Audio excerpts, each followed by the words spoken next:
Gepleyer Azatlyk Radiosu. Hepdeniň jeminiň leýartyna. Gepleşikleri Pragadak studiodan men Ýogşan Annurwan alyp barýaryn. Hormatly dinleýijiler, bu hepde Azatlyk Radiosynyň web saýtyna iň köp okulan habarlaryň başyny Balkan awatda ýapyk sud peýgambergelli Allahyberdi 6 ýyl tutsaglyga höküm etdi diýen atlan çap edilen habar çekýär. Covid-19 daşary ýurtlarda galan türkmenistanlylar ýurda getirilýär. Türkiýeden gelenler soraga çekilýär. Farap Garasyzlyk baýramynyň öňýany öňkü tutsaglar wagtlaýyn tutsag edildi. Protestler bilen ara baglanşykda guman edilip, Balkan awatda tutsag edilen ýürüýüşdiň suud dinlenşiginiň güni bellenli. Uçarlar uçýar. Ýylda millionlap ýolagçy gatna diýen otlular näme üçin gatnamaýar diýen atlan çap edilen habarlarymyz hem bu hepde iň köp okulanlaryň bäşligine girdi. Bu hepde iň köp dinlenenleriň başyny Covid-19 daşary ýurtlarda galan türkmenistanlylar ýurda getirilýär. Türkiýeden gelenler soraga çekilýär diýen atlan çap edilen gepleşik çekýär. Balkan awatda ýapyk sud peýgambergelli Allahyberdi 6 ýyl tutsaglyga höküm etdi. Uçarlar uçýar. Ýylda millionlap ýolagçy gatna diýen otlular näme üçin gatnamaýar? Farap Garasyzlyk baýramynyň öňýany öňkü tutsaglar wagtlaýyn tutsag edildi. Protestler bilen ara baglanşykda guman edilip, Balkan awatda tutsag edilen ýürüýüşdiň suud dinlenşiginiň güni bellenli diýen atlan çap edilen gepleşiklerimiz hem bu hepde köp dinlenenleriň bäşligine girdi. Bu hepde iň köp görülenleriň başyny New York türkmenler Berdimuhammedowa garşy BMG'nyň öňünde protest Times Square'ne flash mob geçirdi diýen atlan çap edilen video çekýär. Türkmen görnüşleri 38-nji hepdatly fotosergimiz hem köp görülipdir. Şeýle-de Türkmenistanyň döwlet garaşsyzlygy halka näme berdi, näme bermedi. Türkmenistanyň tutsag etmeler, hukuk goraýjylar ýanymalary protestleriň işçileşmegi bilen baglanşdyrýarlar diýen atlan rus diline geçirilen video söhbetdeşligimiz köp görüldi. Covid-19 global briefing 22-29 sentýar hepde satly video hem köp görülenleriň bäşligine girdi. Gepleyer Azatlyk Radio. Hormatly dinleýijiler, hepdeniň jemini Türkmenistan bilen bagly iň soňky maglumatlar esasynda dowam etdirýär. Darganaty etrawyna büdjet edaralarynyň işgärlerini smartphone, ýagny akylly telefonlary satyn almagy mezur edýärler diýip Azatlygyň lewapda habarçysy habar berýär. Habarçynyň sözlerine görä, büdjet edaralarynyň işgärlerini yerli metbuatyň elektron görnüşinde çap edilýän sanlaryny hem okumagy borçly etdiler we munyň üçin olaryň elektron neşirlere abonaçy bolmaklar derler. Yerli resmiýetiň käbiriniň dillerini düşündirmegine görä, egerde büdjet işgärleri elektron neşirler okumasa, olaryň gaziet jurnallary okumaýanlygy sanly ulgama arkaly anyklanar we bu soňra işgäriň işden çykarylmagyna hem getirip biler. Türkmen hökümetiniň 22 fevralda geçirilen mejlisinde köpçüliklerin habar berişleri işlerinin elektron görnüşlerini döretmek we olary okujulara öz wagtynda ýetirmek üçin sanly ulgamy peýdalanmak goýunça geçirilen işler barada hasawat berildi. TDH-nyň maglumatyna görä 2019-njy ýylyň ýanwar aýynda Türkmen döwlet neşriýat gurulunyň saýtyna rawaçlyk sahypasy öredildi. Döwürleýin neşirleriň makalary bilen desine tanışmagy mümkinçilik berýän gazetler we jurnallar bölümi işläp başlady. Emma synçylar şol sany anonimlik şertinde urlaşan resmiýetiň käbiri Türkmen metbuatynyň okujularynyň juda azygyny aýdýarlar. Yerli jurnalistlaryň köpüniň tasdiklamagyna görä, Türkmenistanyň döwlet ýetirligine neşirleri soňky ýyllarda ykdysat çökünlüğiň barha çuňlaşmagy bilen öz okujularyny we dinleýijilerini barha köp ýetirýär. Bu agyr ýagdaý hökümet ýolbaşçylary prezidentiň özü hem bilýär. Şonuň üçin ol metbuaty mydama tanqid edýär. Öňkü prezident Sapar Muratniýazow ministrleri, häkimleri ýygydan işden aýryp, täzelge garaşýan ilat üçin wagtlaýyn tomoşa gurnamagy ökdedi. Emma bu prezidentiň özüne öldürip halis ýürege düşdi. Üstesine öňkü prezident ýaly Gürläwen bilen ok. Şu sebäpden hiç kimiň Türkmen telewizionyny seredesi gelenok. Başga ýurtlaryň telewizionyny seredýärler diýip 60 ýaşyndaky Aşgabatly mowlum aýtdy. Onuň tasdiklamagyna görä, radio telewizionny dinlense de gaýet jurnallar Sowet döwründe hem az okulardy.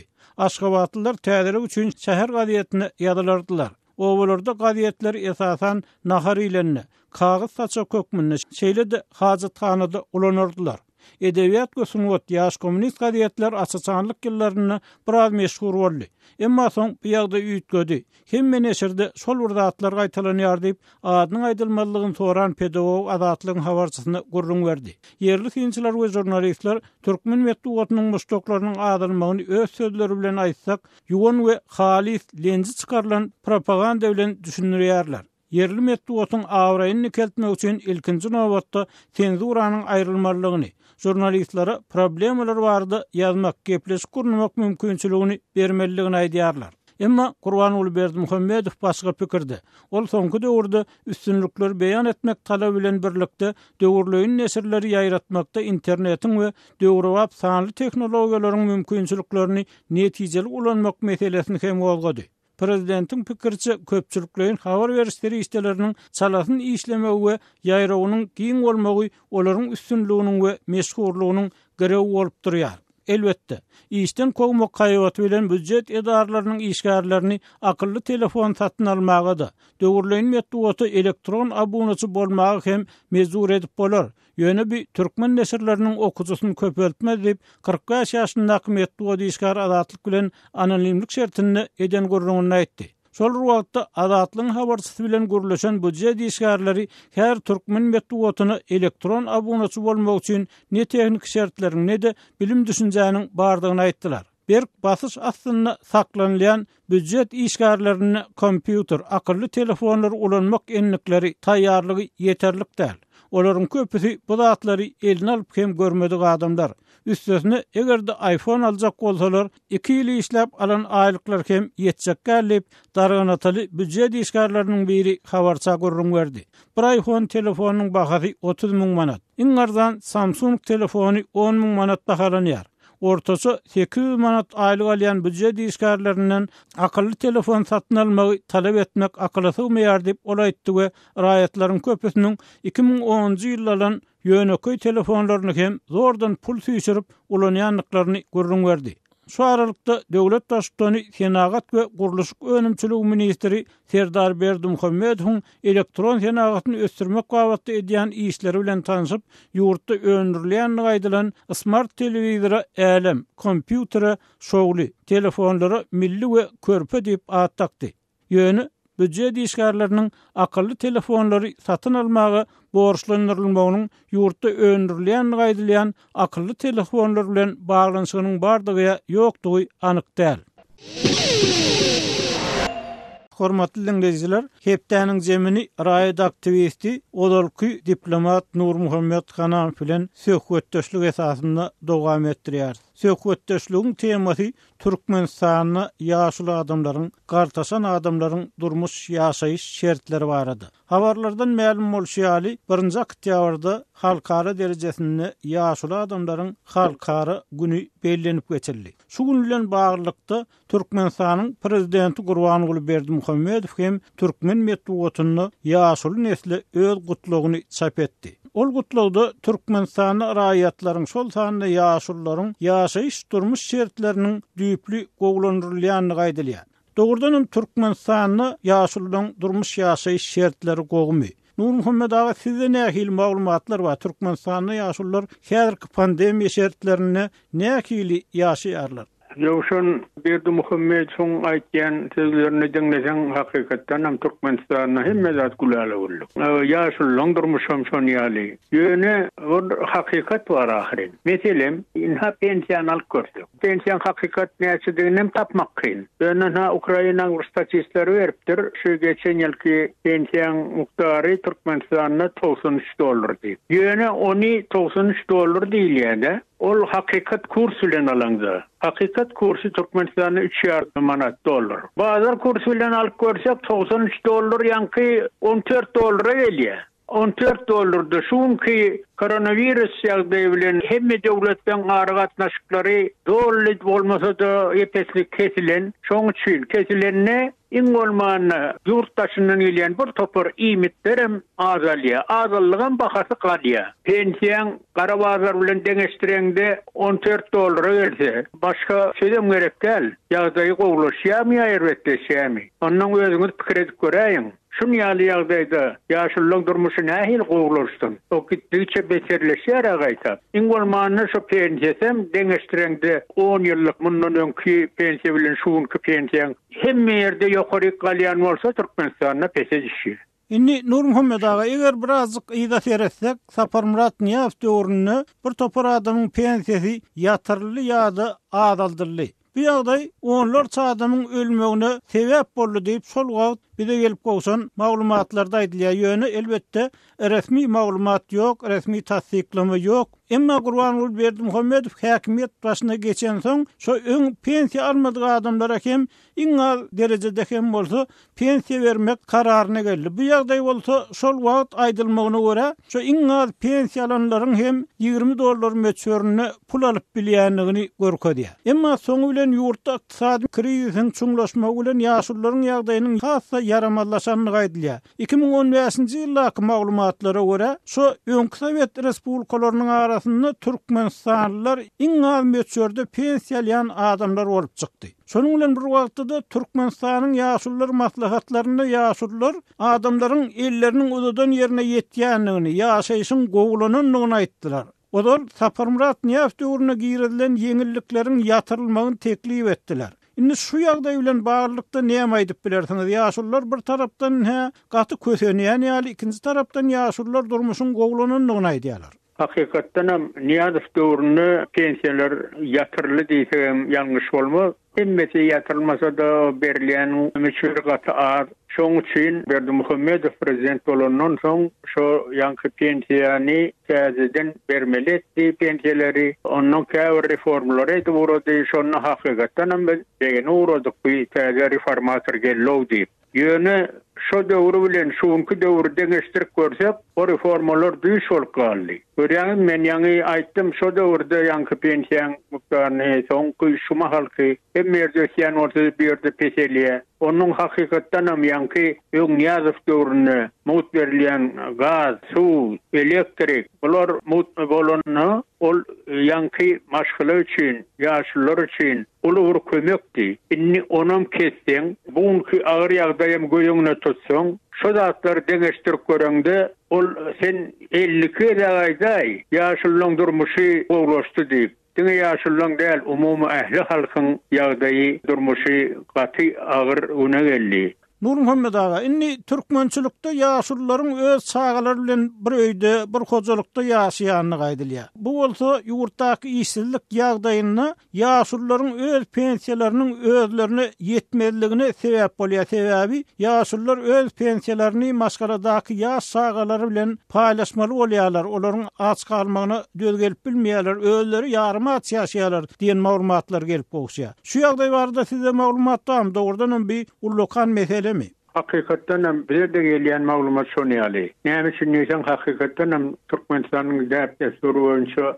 ýaşullar hemişe çağlary bile ýaşaýar. O şu nemşeyle, onu ütüzüben bolmaýar, näme üçin diýsem türkmeniň ganynyna. Ýöne öňkü döwürde hakykatdan hem ýaşlar öz ýaşullaryny ekleýän bolsa, şuň gynansa tersine urýar. Näme üçin diýsem, bu işsizlik ýaşlary işsiz goýdy. Şoň üçin diýmek olarda gazanç ýok, maşgalasyny ekläp bilenok. Şuň ýaly ýagdaýda diňe ýanky maşgala aşyryndan ölmedi ýaly, şular ýaly ýagdaýa gelýär. Diňe şu ýanky ýaşulyň pensiýasy eklenç pensiýa bolup galýar. Ni diýmek tersine bolýar. Ýaşlar ýaşullary eklenokda, ýaşullar maşgalasyny çağlaryny eklemek mejburuna galýar. Ne gynansa hem şular ýaly agyr ýagdaýa geldi şu Türkmenistan. Türkmenistanyň koronavirus pandemiýasynyň hiç bir resmi taýdan tasdiklanan hadisesi ýok. Ikinji tarapdan Türkmenistan beýleki ýurtlardan tapawutlykda ilatyny şu kyn ýagdaýda bir kömek golunu hem uzatmady, ykdysady kömek hem bermedi, maddi kömek hem bermedi diýen maglumatlar gelip gowşýar. Ýaşullara da şeýle kömek berilmedi. Ikinji tarapdan dermanlaryň, iýmitleriň ady gönderiniň gymmatlamagy hem ýaşullara uly zarba boldy diýip ýerli synçylar aýdýarlar. Şol wagtda Türkmenistan ullukan guruluşlar dowam etdirýär. Türkmenistanyň ýaşullara golluk bermäge ýagdaýy ýokmy ýa-da bir ýerde başga bir mesele barmy? Birinciden şu pandemiýaň girlenmegi Türkmenistana o uly kynçylyk döretýär. Birinciden şol hakykaty açylyp dursa, onu yankı halkara guramalarından tarap kömek ediliyor. Onun in olmanına komşu devletlerden yankı kömek ulun bolya. Mesela minha komşu devlet alsak Özbekistan'a, şoňa Orsiýanyň doktorlary gelip şo ýagdaýda kömek edip berýärler. Ya başka derman ya medisina enjamlaryndan kömek etýärler. Türkmenistan bolsa gezle saklap öz ayağından altorya. Şoň üçin bu ýagdaý hakykatdan hem agry ýagdaý has agyrlaşýar. Öňküden emesdir. Onun dünýäde alyp görsek, ha işini ýitiren adamlar ya işläp ýörenem bolsa aýlyga dolu tölenýär. İkinciden hem şu pandemi ýagdaýy bilen portofort kemçiliğe gabat gelýär. İşläp ýören adamlar hem dolu aýlyk alýan bolsa, şonu kompensasiýa hökümini döwlet goşmaça pul төлýär şol adamlara. Çağlarına mektepde okuyan çağlarına goşmaça pul төлýär. Bu ýagdaýy alyp görsek, iň bolmandan öňkü Sovet birligindäki ýurtlara alyp görsek, şo ýurtlarda da tanqid edilýäniň biri hakykatdan hem ýanky insan haklary dep bilenýär, dip demokratiýa ýok dip Orsiýada tanqid edilýär. Şo Orsiýada alyp göremede görýäňizmi? Nähili kömekler edilýär. Iň bolmanda şo metbuatyň Orsiýanyň metbuatynyň berýän informasiýasy boýunça. Ýöne Türkmenistana o barada bir söýlem ýok. Plan kömek edilýär ýa şunça goşmaça aýlygyna tölenýär ýa çağlara kömek edilýär ýa ýaşullara kömek edilýär. Ýanky medisina işgärleri şu agyr ýagdaýda işläp ýörler. Şoň üçin şolary goşmaça ha kömek edilýär diýip heýwer ýekejesiz telewizorda ýa gazetlerde ýa radioda eşdilýärmi? Eşdilenok. Eşdilmeýäniň sebebi medrenok o kömekler. Indi maglumat üçin aýdylsa, goýda çykan habara görä, resmi habara görä, Türkmenistan geljek ýyldan başlap saglyk işgärleriniň käbir böleklerine şo ýokunç kesellere garşy görüş bilen baglykda 15-20% möçberini goşmasa hak tölemäge wada berýär. Eýsem şu ýagdaýda ýaşullaryň bir toporunyň ýurtlaryny parlayan siýasaty bollap, öz deň duş ýaşullarynyň köplükde galýan ýaşullaryň ýagdaýyna göz ýummagyna nähil garaýarsyňyz? Ýoksa şu soraňa jogap bermegeniň ýene men ýanky pandemiýa gaýdyp geljek bolýanna, dünýäde hemme ýerde aýtýarlar, esasy şol kesel gartaşan adamlara ýok ýa. Ilki bilen şoň üçin ilki bilen şolary goramak aldyr netýärler. Türkmenistana ýöne o da ýok. O arada da habar ýok. Ni ýaşullar diýen bir topor alada sedilmeýän ýaşullary nähil seretýärler. Dogrysyny aýtsak, şu gaty gynan şeýldi. Aýdyňy maňa bolýan galanam özgünni görerdi diýen pikire getirýär. Hökümet tarapyndan gollanýan ýaşullar şu pikirde bolsa ýa eleklen alada etmeýän sesini çykarman oturýan bolsalar, şolar üçin uly utunç. Mene şolary ýüzlenmek isleýän bir daş soraňyza serediň. Diňe öz aladaňyzy, eleki goňşularyňyzy, owdaşlaryňyzy, şolaň ýagdaýy nähilligini görüp, şo uly ýöňeklarda sesinizi çykarman oturmak özüňiz üçin uly masaraçylyk. Şonu pikir ediň. Hormatly dinleýijiler, bir raýat aktivisti, olalky diplomat Nur Muhammed Hanahyň pikiri. Gepler Azatlyk radio. Hormatly dinleýijiler, hepdeniň zemini owan neptermedi bilen dowam etdirýär. Owan sany etnik türkmenleriň owlarynyň ýykylyp ýumurlaýanyny gaýdylýar. Bu ýagdaý türkmenleriň agdybirlikde birleşip protest aksiýalaryny, protest çärelerini geçirmeklerini alyp gelýär. Bu arada owan sanyna kawarçymyz Şaýmerdan Uly Murady bilen söhbetdeş bolýar. Şaýmerdan Uly, bu bolup geçen zatlar bardyr. Maglumat berseňiz, dogrudan hem bu protestler nähili başlandy? Demirgazyk Awganistanda ýaşaýan türkmenleriň belli bölegi Amy derýanyň kinarynda ýaşaýarlar. Amy derýa ýylda ýykynçylyk edip türkmenleriň köp ýerlerini ýumrup alýar. Şonuň üçin türkmenler yer ýurtsyz galyp mejbur bolýar owalarynyň çykyp başga ýerlere göçüp gonmaga. Şeýlelikde Şordepe etrafyndan bir topar Şordepe etrafynyň ýaşaýjylary Mazar Hayratan şa ýolunyň ugrunda bir ýerde ýerleşdiler. Ol yer Awganistanyň Obahojulyk we Maldarlyk ministrligi tarapyndan şol ýerini derýa aldyran türkmenlere berildi. Şimdi bu ýoluň ugrunda başga milletler hem jaý gurşap, karhanalar gurşap şa ýoluň ugrunda ýerleşdiler. Täze Umit adında bu türkmenler bir oba döretdiler. Şol obany bir näçe gün öň ýol gözegçiligi gullarynyň başlygy baryp türkmenleriň howullaryny, dukanlaryny, üýlerini şu iskuatar bilen baryp ýykypdy. Onuň sebäbini şu ýola türkmen obasynyň kop abanya dip bahane edip Türkmenlerin yerlerini yıkıp birindi. Türkmenlerin düşüncesine göre şu bizim şiirleşen şu obamızdan bize gönmen, onu bizim elimizden almak için bu böyle halklar ediye yerli hükümetin başındakiler deyip Türkmenler şöyle düşünüyorlar. Sonun için Türkmenler protest geçirdiler ama yüzlerce adamlar katnaştı. Şorada etrafından keldiler. Etrafından ve böyleki etraflardan ona katnaştılar. Öz nagelelerini bildirdi. Türkmenlerin geçiren protest vakti öz beyanını taptı. Yerli telekanallarda ve radyolarda bu arada gepleşikler verildi. Samirdan ulbaşlı. Indi şu Türkmenlere berilen yer devlet edarası tarafından berilipdir. Onların ruhsatı var da şeyle mi?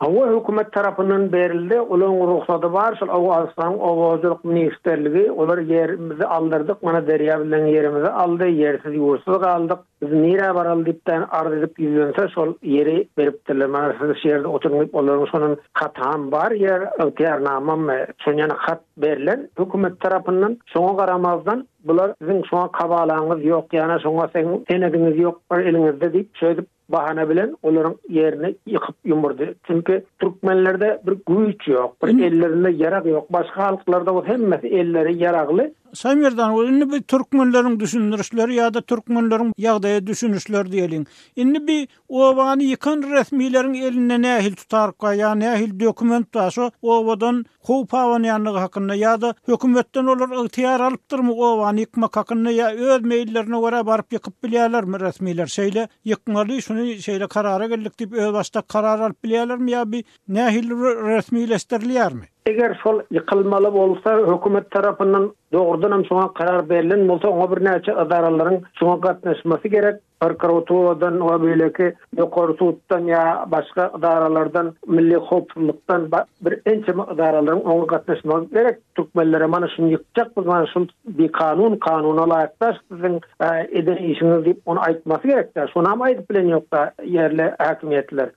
Olarda senet ýok diýen bolupdan şöyle bahane edip hiç bir olarda dokument yok diye. Indi bu Türkmenler bu iş boyunca devlet edaralarına protest bildirmekten başka yazmaça şikayet edip bilýärlermi, suda berip bilýärlermi bir işi eden resmini? Dine hükümet idaralarına bel Birleşen Milletler Guramasının Yunama adlı Awastan boýunça ýürütü wakilhanasy var. Şonuň Mazar Şerifdäki bölümine de ýazyw hem sözli barıp şikayet etdiler. İnsan hukuklarynyň goragy boýunça özbaşdak komissiýanyň bölüm Mazar Şerif şäherinde oňadan baryp şikayetini ýetirdiler. Mana şeýle bize zulüm bolup dur, şeýle edenetlik dowam edip dur diýip. Emma bu yerli häkimetler hiç bir namus edip bir Türkmenlere bir eden jebirini ökünen yok bari. Doğru.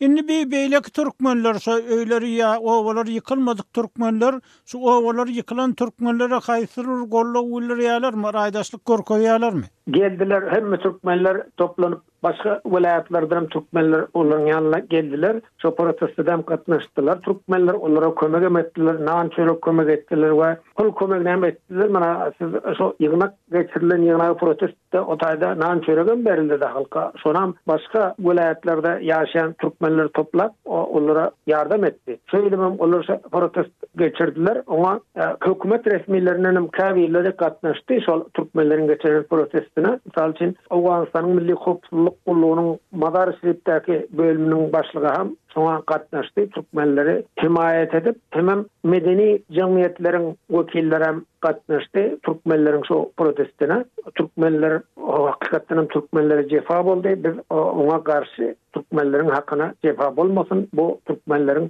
üýlerini ýykmana hiç kimin haky ýok. Näme üçin ýykdy? Indi şeýerde bir bellemeli ýeri Awganystanda hökümet yerlerini, hökümete degişli jaýlary köp adamlar alıp bir yerde yetilime geçirip oturuyor da. Yine Türkmenlerin bu taýda elinde dokumenti var, radı var. Şoňa garamazdan onların barıpdan owasyny yıkyp oturuyor. Çok zorbalyklar var. Inni onda Türkmenler de oradan öz hak hukuklaryny eýe bolmak üçin öz talaplaryny güýçlendirip, birleşip umman bir kereket edip başlaýarlar da görnüşinden şeýlemi? Mecbur galdy. Şöyle mesela üýüni yıkyp otursa, howlusyny oturýan jaýyny yıkyp otursa, näsin asmana ustun ýere girsin, hiçbir ederine iş kalmadı.